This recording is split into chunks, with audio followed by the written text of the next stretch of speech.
Hello, Josie here. You ready for the truth, the whole truth, and nothing but the truth? And are you sure? Okay, here we go. Now, I did this a while back, and I called these like late night reads, blackout reads, and or like blackout talk. And I'm sitting here in the vehicle, and I was just thinking to myself, like, real talk. Like, what if people had minded their business?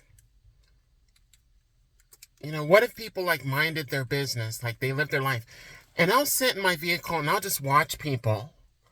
I'll people watch. I like people watching.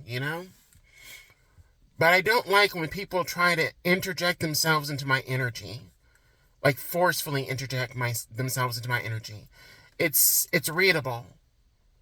And those of you that are God's children, that are intuitive, that are one of his chosen, your presence, your energy is like this beacon. It's a light. It's a bright light. So I've talked about how your light irritates other people's demons. That's the truth. But not only that, your light is a beacon.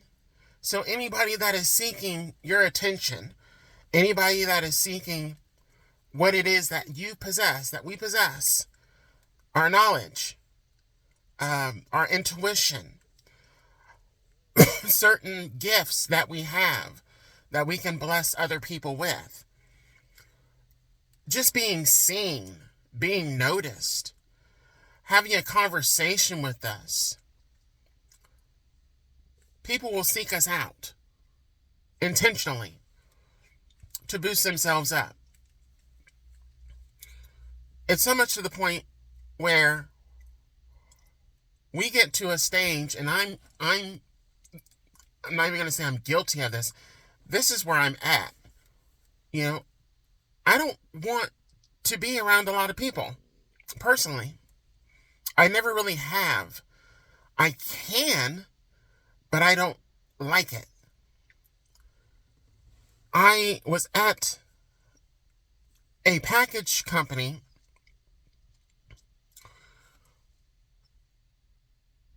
and I saw the setup from a mile away. And there is some intentional rudeness from these individuals. And it was just a real bold turnoff. And then this girl that was with her father, and I did a video on this earlier and released it. I could see exactly what she wanted. She wanted to be noticed. She wanted to be seen. She wanted, to feel like she was attractive, like she was, desirable. And I can't say that she was. And it wasn't necessarily her looks. It was her intentions and her behavior. And she lacked just basic common courtesy and manners because she had been put on a pedestal by her father all her life. And so wherever she went, it was always about her. Whatever she was doing in her life, it's always about her. Selfish. And I've dealt with people like that throughout my life thus far, where they wanted it to be about them all the time, that they got in other people's business to try to set their lives to go in a different direction so that they themselves could be seen and noticed. Like, they would steal from other people. They would lie on other people.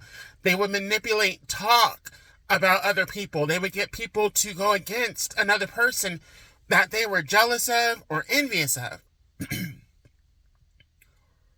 Just so that they could be seen, so they could be liked, so people would admire them. So they would get the preferential treatment and so on and so forth that a lot of God's children we get naturally. We don't have to play these tricks and these games and do this evil, wicked stuff. And we mind our business. That's the part. We mind our business. It's others that do not mind their business, do not mind their own business. They don't mind the business that will better them as an individual.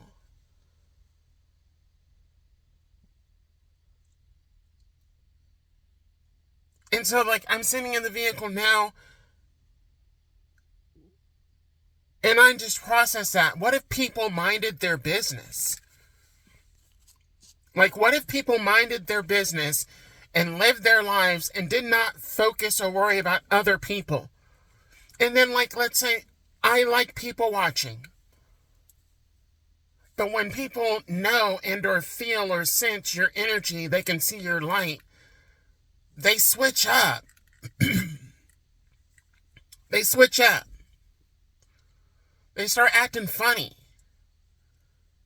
They start manipulating and wanting to be seen and trying to bump into you and trying to get in your energy, and they want to be noticed, and they can't just like chill the fuck out.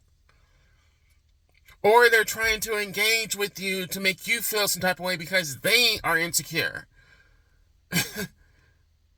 It's just always something, and it's never really anything like good. I had this girl like ask me this evening when I went to pick up my dinner if I was okay. I got to the register, the counter, and I just kind of took a breather, just kind of like a woo-saw moment. And she asked me if I was okay. And I said, yeah, it's just been a busy day, long day. I'm hungry and I'm tired and I want to get home. Like, she didn't trip out. She didn't like get rude or play any like manipulative games, and that was nice for a change. And I didn't really need that from her, but I appreciated her at least asking if I was okay. Like, what if they're like, some of these people, like, they know they're not okay. They know they're not okay. They know that they have some demons within them, and they're not okay. They know that they have some insecurities within them, and they're not okay. They know that they are a cruel, wicked individual, and they're not okay. But they're out in the world pretending like they're okay, and then behind the scenes doing all this wicked, crazy, cruel crap towards other individuals, and trying to subject other people to their foul treatment. And I'm just constantly shaking my head to it because it's a no for me. It's a no. So people are really getting cut off, and it's not because I'm being mean or I'm thinking I'm better than anybody. No, it's your energy says so much about you. And I'm not going to give you the opportunity or the chance to try to infect me with your dirty energy because my light irritates you.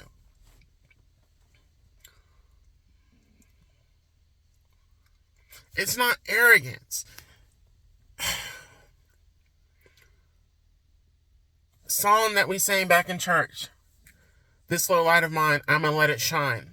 Everywhere I go, I'm going to let it shine.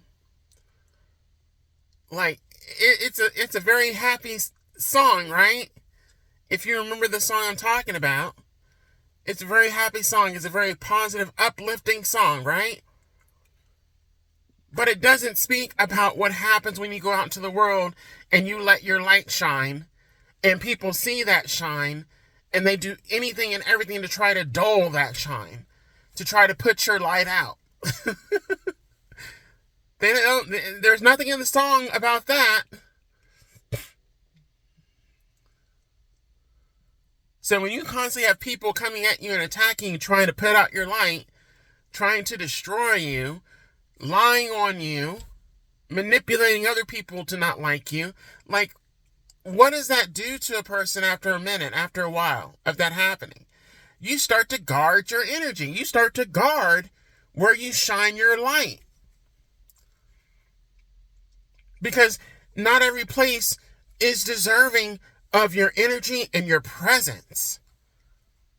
in your light. Not everybody is deserving of that. And there are people out there that know that. They know that they're not deserving of that. They know they're a dark, cruel person. And you go and you shine your light to lift them up or to bring them out of their darkness, and they start throwing dirt on you and trying to destroy you and put your light out and get you into the same feelings and thoughts and insecurities that they themselves are dealing with. And we don't do that. That's not what God called us to be or do.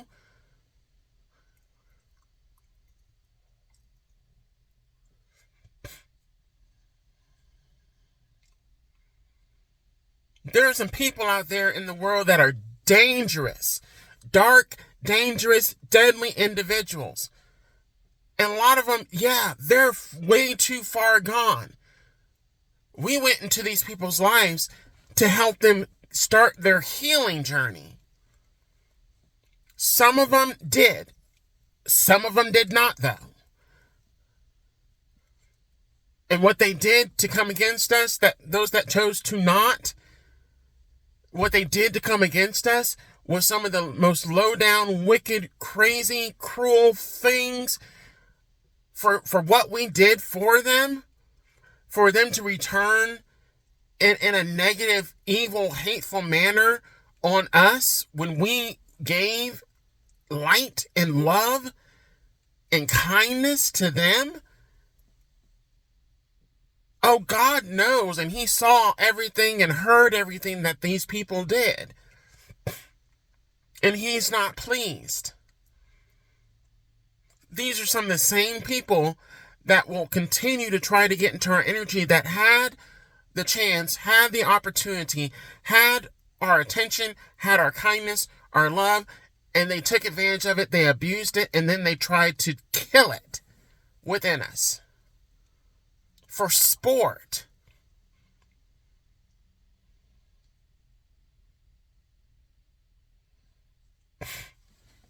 So what if people minded their business, right?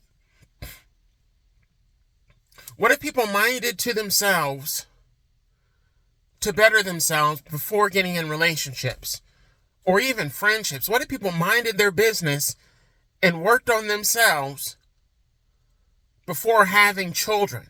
What if people minded their business and boosted their themselves, released their insecurities, heal their traumas before they engage with other individuals,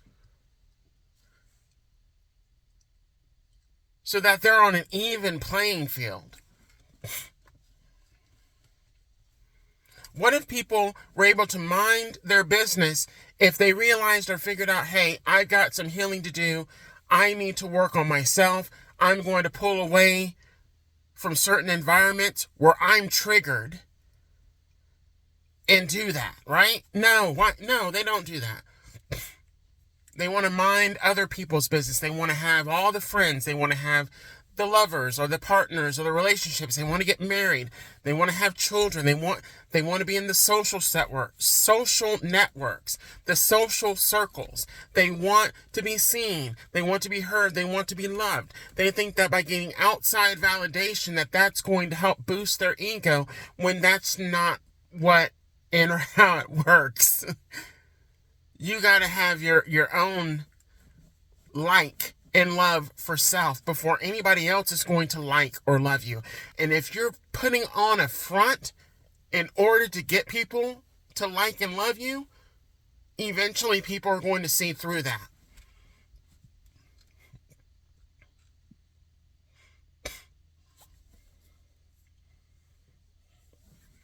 That real, true like and love for yourself is going to be tested.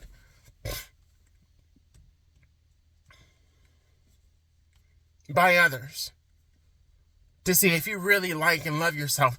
Because if you think that there are not people that are more wicked and are crueler than you know you are, those are the ones that really come in and put you through your paces. They're the ones that really give you the test, and they're the ones that the devil and or God will use to basically give you back what you've put out, but compounded because of who you came against with your cruelty and your wicked behaviors. It's deep. So what if people minded their business? That's the question. What if people minded their business? I'm not just talking about minding the business that pays you. Minding the business that heals you. Minding the business that betters you.